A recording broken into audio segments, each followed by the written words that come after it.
আবারও বিতর্কে উর্বশী। আবারও বিতর্কে জড়ালেন ভারতীয় অভিনেত্রী উর্বশী রাউতেলা। সম্প্রতি তিনি দাবি করেছিলেন উত্তরাখণ্ডে তার নামে রয়েছে একটি মন্দির। এবার উর্বশী দাবি করলেন 251 জন নারীর বিয়ে দিয়েছেন তিনি, রেঁধেছেন, মালা গেঁথেছেন, এমনকি শাড়িও নাকি বুনেছেন। উর্বশীর সেই মন্তব্য নিয়ে এবার নতুন করে বিতর্ক শুরু হয়েছে। একটি ভিডিও সামাজিক মাধ্যমে ভাইরাল। উর্বশী সেখানে আক্ষেপের সুরে জানিয়েছেন তিনি নিজের হাতে মানুষের সেবা করেন, তা নিয়ে কোনো আলোচনা হয় না, কিন্তু তাকে নিয়ে বিতর্ক তৈরি করতে কেউ ছাড়ে না।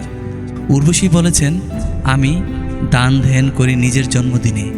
এই বছর আমি 251 জন মেয়ের বিয়ে দিয়েছিলাম, সেটা নিয়ে কেউ লেখালেখি করে না। আমার ভালো কাজের কথা মানুষের কাছে পৌঁছে যাক, আমি তা চাই। উর্বশী জানিয়েছেন তিনি সবসময়ে মালদ্বীপে বা দেশের বাইরে কোথাও জন্মদিন পালন করতে যান, কিন্তু এবার সিদ্ধান্ত বদলান। তার কথায়, মধ্যপ্রদেশের খজুরাহোতে গিয়ে 251টি দরিদ্র মেয়ের বিয়ে দেই। ওদের বিয়ের শাড়ি নিজের হাতে বুনেছি, ওদের মালা নিজের হাতে গেঁথেছি। এখানেই শেষ নয়, বিয়ের জন্য খাবারও নাকি নিজ হাতে বানিয়েছেন উর্বশী।